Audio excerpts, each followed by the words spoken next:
Pues bien, hoy el Señor puso en mi corazón hablar de un tema un tanto especial, y es el hecho de tener un corazón para Cristo. En nuestra vida como creyentes no hay más satisfactorio para nuestro andar y para que nuestras vidas sean bendecidas que tener un corazón predispuesto para todo lo que Cristo demande de cada uno de nosotros. Y bien, Mateo 26, 6 al 13, es un pasaje que nos leyó Irán que habla de algo maravilloso. Y en este solemne capítulo, digamos, tenemos revelados muchos corazones. Hay muchos corazones revelados aquí. El de los principales sacerdotes, el de los ancianos, el de los escribas, el de Pedro, el de Judas. Pero verdaderamente hay un corazón distinto a todos los demás. Y es el de esta mujer que tuvo el gozo en sí de traer al Señor un vaso de alabastro con un perfume súper caro, de gran precio, para ungir a Jesús. Quizás podrían pensar que era muy pecadora, quizás podemos pensar que no estaba bien de la cabeza por el gasto tan alto que ella había hecho, pero a pesar de todo, no le importó ser tratada de ignorante con tal de satisfacer aquel que era su Señor, su objetivo, su punto de mira.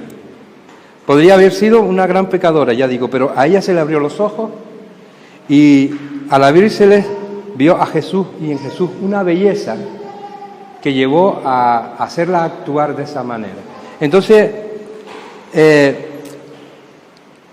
el perfume quizás podría ser demasiado caro, pero para ella, digo, no había nada que sobrepasara el precio, ni ningún objeto que valorara lo que costaba su Señor. Entonces quiero que tengamos o pasemos por alto a los escribas, a los fariseos, a los sacerdotes antiguos, a los ancianos, y consideremos ese corazón de esta mujer en contraste con esos corazones privilegiados de Judas, de Pedro, y poder comparar y ver si también nuestro andar con el Señor Jesucristo está dándonos estas ricas bendiciones, de tener un corazón predispuesto, preparado, engrosado, solo y exclusivamente de todo lo que Cristo nos da. Judas, ¿qué podemos decir de Judas? Quizás todos sepamos de Judas muchas cosas, pero también hay cosas de Judas que no le ponemos atención, ¿verdad? Quizás se nos pase por alto que el ejemplo que Judas nos dio es para nuestro propio bien, para nuestro propio beneficio. Entonces es bueno que sepamos que Judas era verdaderamente un hombre codicioso, y esto no se lo oculta a nadie. También amaba el dinero, y el amar el dinero es una inclinación muy común en los días de hoy también, o sea que podemos encontrarnos con personas de esta índole. Sabemos de él que predicó el Evangelio, que caminaba en compañía de Jesús durante todos estos días de ministerio en la tierra, que había oído sus palabras, había visto sus caminos, había gozado y experimentado de la bondad de Jesús. Sin embargo, lamentablemente, aunque era apóstol, no tenía un corazón para Cristo. Y eso lo delató. Tenía un corazón para el dinero. O sea que el lucro era el motor que animaba su corazón siempre. Allá donde se movía la bolsa, ahí estaba su objetivo, su mira y su cercanía. Y esto verdaderamente Satanás lo sabía y conocía la particular codicia de Judas, con lo cual tenía pleno conocimiento del precio con que podría sobornarle. Y no solo tenía pleno conocimiento del precio con que podría sobornarle, sino además sabía cómo utilizarle. Y esto verdaderamente creo que es un pensamiento serio, muy serio, que deberíamos de nosotros cuidar en nuestra vida. Sin embargo, cuando hablamos de Judas, la misma posición de Judas lo hacía cada día más apto para ser utensilios en las manos de Satanás. O sea, su familiaridad con los caminos de Cristo hacía de él una persona ideal para poder entregar a su maestro en manos de sus enemigos. Una persona ideal, porque sabía todos los entresijos, dónde se movía, con quién andaba, y era una fuente muy importante en las manos de Satanás. Y de aquí podemos aprender algo muy importante, y es que el mero conocimiento de las cosas de Dios, el mero conocimiento intelectual de las cosas que son del cielo, de las cosas que son sagradas, sin que el corazón sea tocado, vuelve al hombre o a ese ser más insensible, más profano, más perverso. A mí me gustaría que leyeran, por ejemplo, Mateo capítulo 2, versículo 4. El primero que lo tenga. Y ahí vamos a ver cómo los principales sacerdotes y los escribas tenían un conocimiento intelectual de la Escritura, pero no tenían un corazón para Cristo. Tenían mucha información, pero había poca activación espiritual en sus vidas. Mateo 2:4. Quien lo tenga que lo lea. Y convocados todos los principales sacerdotes y los escribas del pueblo, les preguntó dónde habían de nacer el Cristo. Podían desenvolver incluso el rollo profético y sin demora hasta el último lugar donde se hallaba escrito las palabras del versículo 6, del capítulo 26, 6, o Miqueas 5:2, donde dice: oh tú Belén de la tierra de Judá, no eres la más pequeña entre los principales de Judá, porque de ti saldrá un guiador que apacentará a mi pueblo Israel.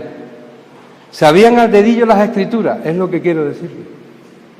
Conocían profundamente todos los que los profetas habían anunciado. Seguramente se sentirían avergonzados al no poder contestar las preguntas de Herodes, y habría sido una deshonra totalmente para ellos en la posición que ocupaban. Dar muestras de ignorancia era algo muy fuerte. Por eso ellos pusieron toda su sabiduría en manos de un monarca impío que verdaderamente lo iba a usar para llevar a cabo ese horroroso propósito de verdaderamente destruir al legítimo heredero del trono de Israel, a Jesús.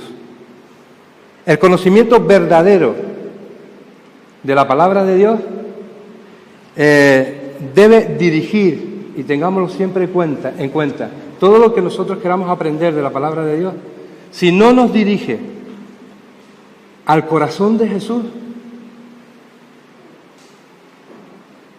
algo no va bien. Todo conocimiento que recibamos del Espíritu Santo debe de dirigirnos al corazón de Jesús.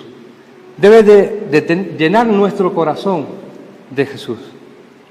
Puede suceder que alguien conozca muy bien las Escrituras, que puedan recitar versículo tras versículo y dejarnos flipados de tan bien, y que no se equivocan ni en una coma, ni en un tilde, ni mucho menos. Y además decirlo con mucho tino. Puede acompañarse con un andar que dices tú, aparentemente a lo que los conocimientos que ha recibido, e incluso estar en armonía con todo el saber que él cree tener, pero a la vez tener un corazón frío y un corazón indiferente para Cristo. Tener un corazón frío e indiferente. Y este entendimiento solo nos va a abrir las puertas a Satanás, como ocurrió con los principales sacerdotes y los escribas. Herodes verdaderamente no habría solicitado información a gente que verdaderamente no estuviera capacitada.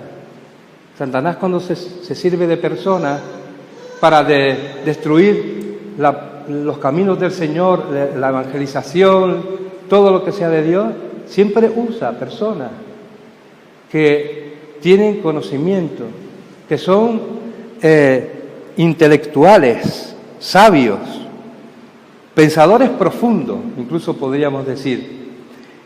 Pero siempre que no tengan un corazón para Cristo, estas personas de tanto conocimiento estarán muy dispuestos a servirle en toda ocasión a Satanás.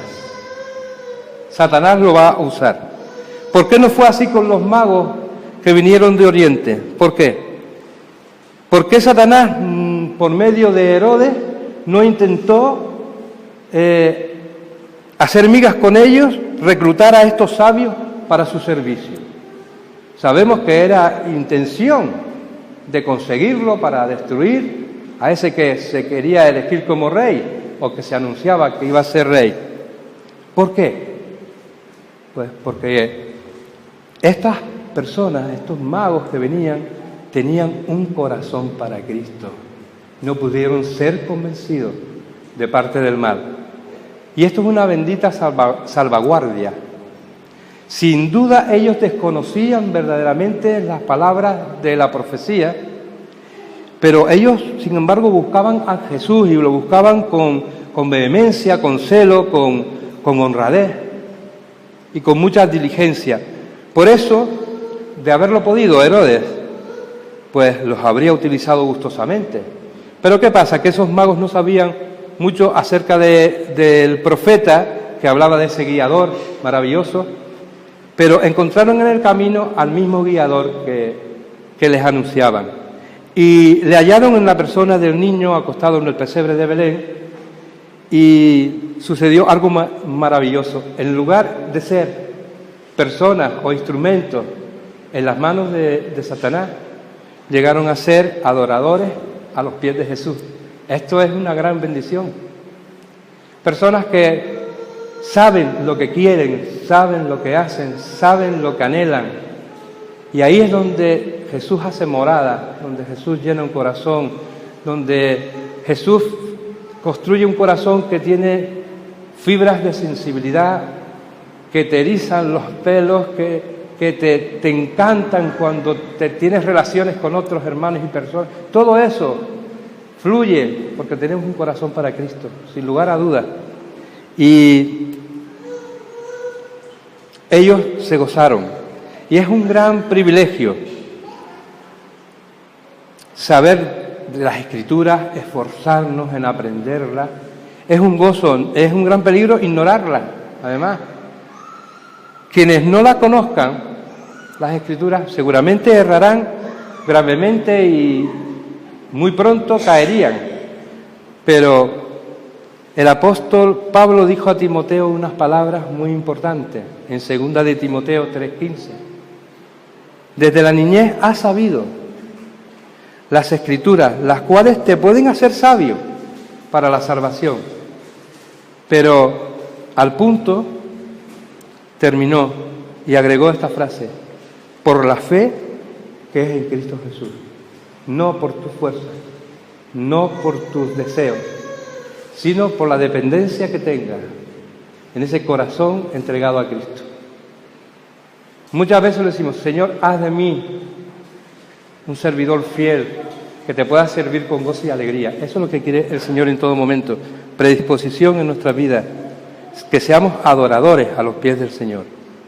El verdadero conocimiento de las Escrituras siempre tenemos que tener en cuenta, nos conducirá a los pies de Jesús. Y mientras que una noción intelectual de la Biblia, una noción sin amor de corazón para Cristo, solo hará de nosotros instrumentos eficaces para la obra del mal. Tal fue el caso de Judas. Judas tenía un corazón de piedra que suspiraba por el dinero. Tenía un conocimiento sin afecto por Cristo. Conocía todo y veía todas las maravillas y las cosas que realizaba Jesús, pero no había afecto por Cristo. Su misma familiaridad con Jesús lo hizo un instrumento apto para el diablo, y su cercanía a él pues le permitió ser un traidor Satanás sabía que 30 piezas de plata alcanzarían para premiar su esfuerzo, y le honrarían en esta tremenda tarea de traicionar a su propio maestro. ¡Qué grande! Él conoce todas las circunstancias. Hoy me mandaron un WhatsApp. Por favor, oren por mí, porque Satanás está haciendo estragos en mi vida y me ataca donde más sabe que me duele. Qué bueno sería que sin cara de rodillas esa persona, sabiendo que Satanás sabe dónde fallamos y dónde estamos débiles, de clamar a Dios para ser fuerte, para poder sobrellevar todas estas acechanzas del diablo. Tenía un conocimiento sin afecto. Judas era un apóstol, no era cualquier cosa. Era alguien de fuste, de los principales, digamos, ¿no? De los que se reunían con Jesús. Pero bajo esa falsa apariencia de consagración, yacía en él un corazón habituado, como dice 2 de Pedro 2:14, habituado a la codicia. Era muy codicioso. Tenía amplio espacio para 30 monedas de plata, pero no tenía ni siquiera un huequito en su corazón para Jesús. No había hueco para Jesús en su vida. Y esto es una advertencia muy grande para nosotros. Por eso decía, conocemos la historia de Judas, todo el enramaje que hubo, todo ese problema, pero tenemos que aprender de los errores de un hermano, si lo podemos llamar así, que no rindió su corazón a Cristo. Creía que todo iba bien, que si se denunciaba al maestro no había problemas porque vendrían y no permitirían sus ángeles que le hicieran daño. Pero estaba muy equivocado. Los que son profesantes sin corazón deberían tener o necesitan mirar más profundamente la situación de Judas, mirar y considerar la línea de su conducta, considerar su carácter y sobre todo considerar el fin que tuvo, que fue un fin muy agrio, muy amargo, muy amargo. Predicó el Evangelio, pero nunca lo conoció ni creyó en él. Pudo haber pintado rayos del sol en un cuadro, pero la influencia del sol no lo hubiese alcanzado. Tenía un corazón para el dinero, pero no para Cristo. Y formó en su propia vida, digamos, un tríptico que lo componen así. En Juan 17:12 nos habla de que fue un hijo de perdición, ¿verdad? No supo encaminar, no supo ir a la cruz a decir, Señor, tuve errores, lo siento, perdóname. Hubiese sido algo diferente. El hijo de perdición fue llamado. La segunda parte del tríptico la tenemos en Mateo 27:5. Fue tan fuerte su agonía que se ahorcó. Pero dice la palabra en Hechos 1:25 que todo sucedió para que fuera a su propio lugar, donde acabarán todos los que no tengan esa predisposición y tomen la salvación de Cristo tan a la ligera, sin sopesar lo que cuesta. Bien, los cristianos debemos de guardarnos del conocimiento intelectual. Es bueno tener conocimiento. Debemos de guardarnos de los labios que profesan tanta sabiduría, de esa piedad oficial que tanto se expone, de esa religión exterior sin vida que no nos lleva a ningún sitio. Y deberíamos de procurar tener en todo momento un corazón para Cristo. Y tenemos a Pedro. Pedro es un caso diferente.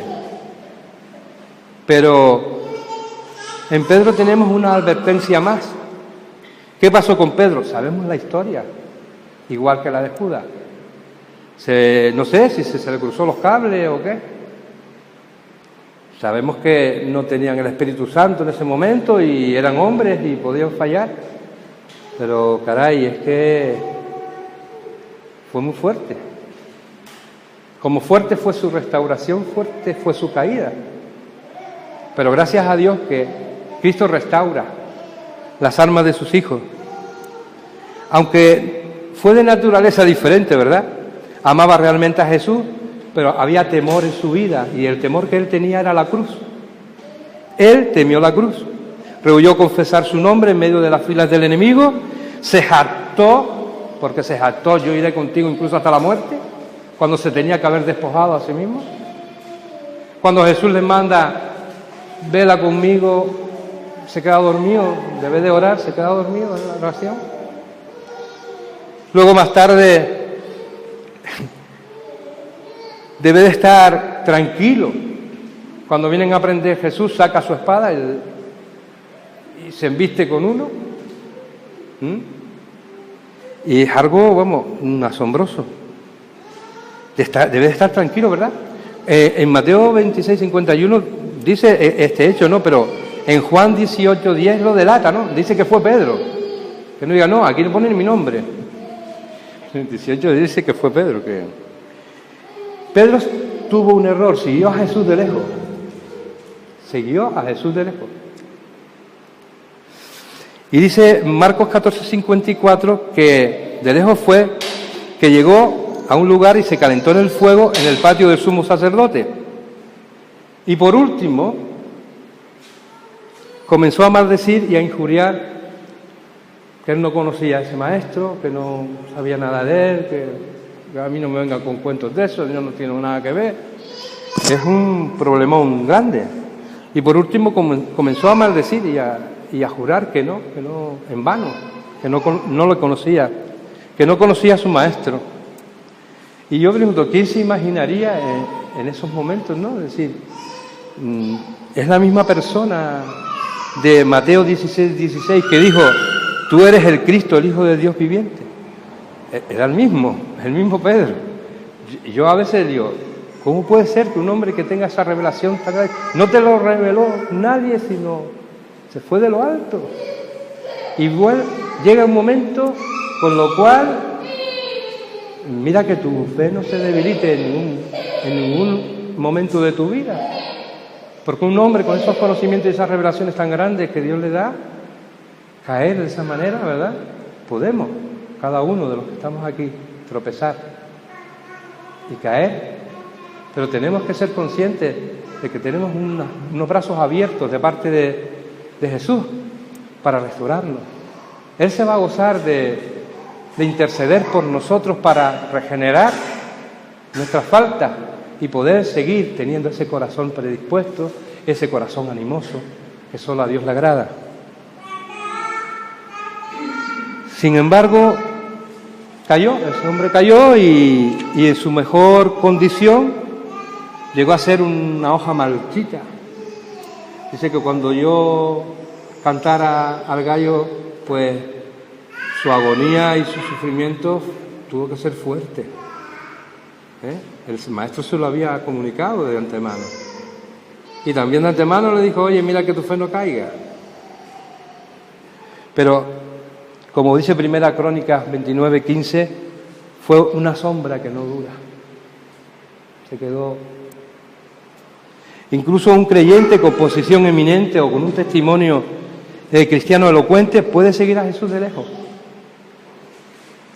Y de lejos negarle, pero sin cortarse lo más mínimo, para estar a gusto en un lugar, en una situación, porque le interesa que nadie sepa que Él es un hijo de Dios, porque le puede ir mal.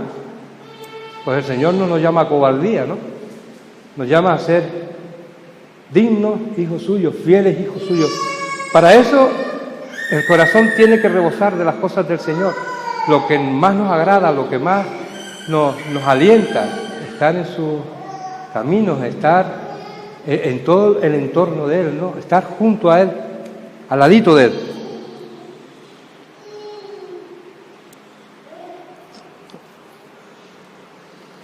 Sé valiente, consérvate, le dijo a Timoteo, consérvate puro, cultiva un espíritu de oración, mantente cerca de Jesús, quédate lejos de la influencia del mundo.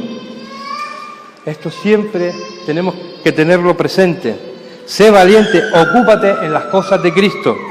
Esta es la verdadera salvaguardia que hablaba al principio. Hay una falsa jugada.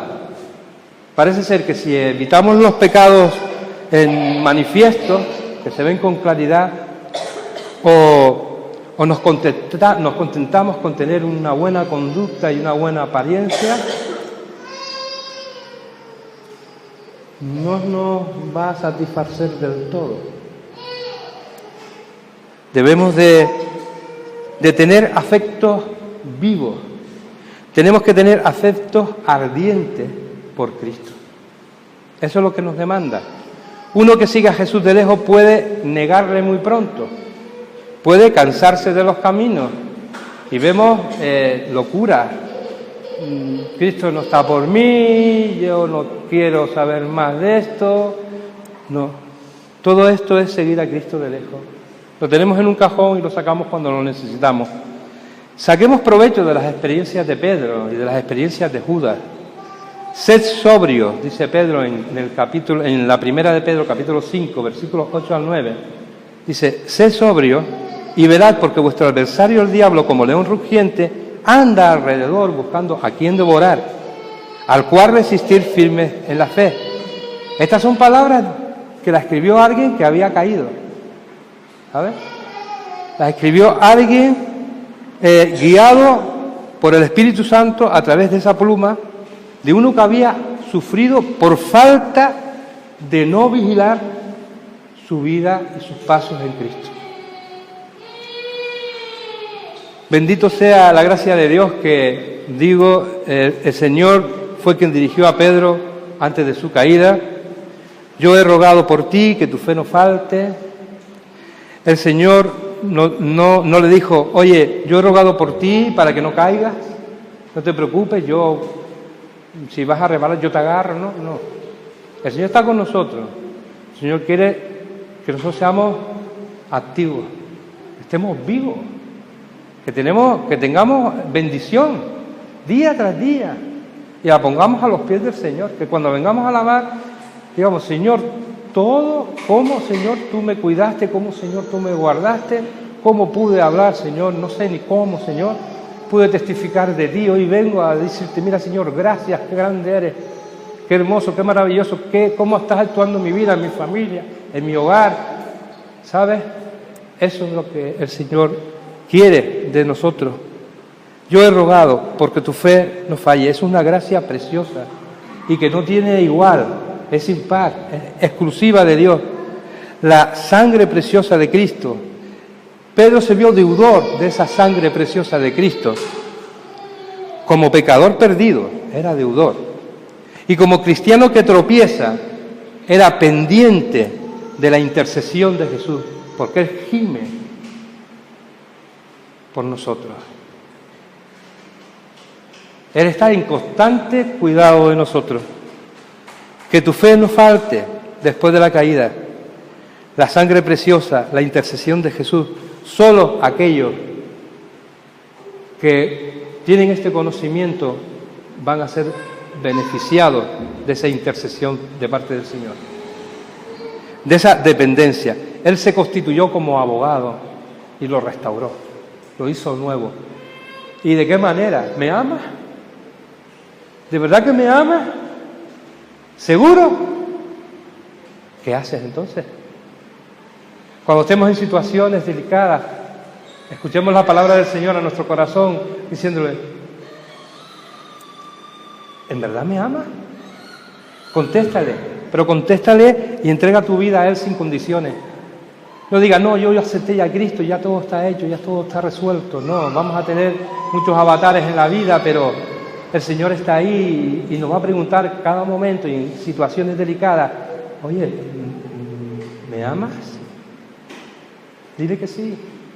Dile que sí, rectifica todo lo que quede de mal en tu vida. No te vale para nada. No atesores cosas y logros que te crean ser algo especial. Verdaderamente eres especial porque Cristo te ha tocado, te ha llenado. Y esa es la verdadera vida de un creyente. No somos perfectos. Y si encima que no somos perfectos no nos dejamos guiar por la mano del Señor, Él ignoraba todo esto. Judas fue ignorante, por eso fue y se ahorcó, mientras Pedro, como hombre convertido, como hombre restaurado, dice Lucas 22, que va y confirma a sus hermanos, y que no hay hermano mejor y más capacitado por el Señor para restaurar a otro hermano que aquel que ha pasado por circunstancias en su vida, por caídas, y el Señor se goza y experimenta la restauradora gracia de Cristo, ¿verdad? Pedro fue capaz de decir a la congregación en Hechos, vosotros negasteis al santo y al justo, con toda vuestra inteligencia, con todo vuestro intelecto, con toda vuestra sabiduría, ustedes condenaron al Rey de la Gloria. Nadie era más apto para fortalecer a un hermano. Y esto nos muestra cuán efectiva fue la restauración purificadora de Pedro por parte de la intercesión de Cristo. Y por último ya tenemos a María de Betania. Dice ella que vino a Jesús con un vaso de alabastro, un vaso de alabastro. Mientras los principales sacerdotes, los escribas y los ancianos se reunían en el patio del sumo sacerdote Caifás para tratar, hacer cábalas para ver cómo matar a Jesús, esta mujer ungía la cabeza de Jesús en casa de Simón el leproso. ¡Qué diferencia! ¡Qué maravilla!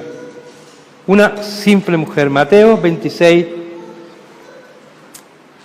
3, 6 y 7 dan muestra de este relato, ¿no? Su objetivo, Airán estuvo leyéndolo, su objetivo era Cristo. Y como digo, no le importaba que los que no conocían la excelencia del Señor le criticasen su derroche. No les importaba. De la libra de nardo puro, Judas, que vendió a Jesús por 30 monedas de plata, se llenó la boca. De decir, esto podría haberse dado a los pobres, qué despilfarro. Pero ella no le prestó atención. Y esto es lo que tenemos que hacer nosotros. No guiarnos de las habladidurías del mundo, solo guiarnos de los consejos que Dios nos da. Para nada nos sirve que nadie nos señale, y si nos señale, en peor situación están. Nosotros estamos para bendecir los caminos del Señor, para llevar las buenas nuevas de salvación. Que nadie nos diga si derrochamos en hacer 1000 actos que podamos hacer. Si es para el Señor, bendecido sea. Y el Señor proveerá en todo momento, en toda situación, en todas circunstancias. Y a ella no le importó, pero para nada. Ella ungió la cabeza de Jesús y para ella no fue un derroche. Sus razonamientos, sus murmuraciones no significaron nada para esta mujer, pues ella había hallado en Cristo el todo para su vida. Ella veía en este hombre que era aquel que le iba a satisfacer en todo momento. Él era para ella más que todos los pobres del mundo. Tantos pobres. Lo que estaba realizando era se sobreponía sobre todo lo que pudiera acontecer, ni los pobres, nada. Jesús era quien tenía la preeminencia en su vida. Jesús no valía más que 30 monedas de plata para Judas, pero para ella era algo fabuloso, porque ella tenía un corazón para Cristo. En cambio, ella no se regocijaba, sino que solo pensaba que Él valía más que todas las riquezas que pudiera tener. Ella tenía un corazón para Cristo, tenía un corazón predispuesto. Podría ser una pecadora, podría ser para la vista de la gente una ignorante, por hacer un derroche tan grande, a lo mejor una pobre mujer, pero el Señor le abrió los ojos y vio con una claridad la hermosura de Jesús y no quiso desaprovechar ese momento tan grande que Él les ofrecía. Ojalá pudiéramos todos decir, bienaventurada mujer, porque yo creo que al realizar este acto esta mujer tuvo que ser feliz, tuvo que sentirse muy a gusto con el Señor, y ojalá nosotros podamos imitar, no seamos extremistas o machistas, no, ojalá podamos imitar a esta mujer, en esa sencillez, en esa humildad, en esa entrega por el Señor. Bueno, que nuestro lugar esté siempre a los pies de Jesús, es el deseo de esta meditación, que sea amado, que sea adorado, que estemos en su bendita presencia en todo momento, con su bendita persona, y utilicemos todas nuestras energías en el servicio que el Señor nos ha dado para que realicemos. No nos decaigamos, aun cuando los que están sin corazón y están enajenados con Dios consideren como un desperdicio todo lo que nosotros hagamos. Siempre ahí, siempre el culto, ya no nos vemos para dar un paseo. 1000 cosas, añade lo que quiera. Pero el diablo se vale de todo esto. Ojalá que vivamos el tiempo en que Jesús se acerque y ya todos los esfuerzos que hagamos para el Señor, todo lo que hayamos hecho por amor a su nombre, no se tilde de insensato, porque no va a ser así, va a ser de bendición, va a ser de premio, va a ser de gloria, y todo hacerlo por amor al Señor. Y yo pregunto, ¿quién, nuevamente digo, no se gloriaría en servir al Señor para recibir esos galardones que podamos ofrecerle de nuevo? Hermanos, que Dios nos conceda verdaderamente un corazón dedicado a Cristo. Amén. Pues gracias y que Dios bendiga.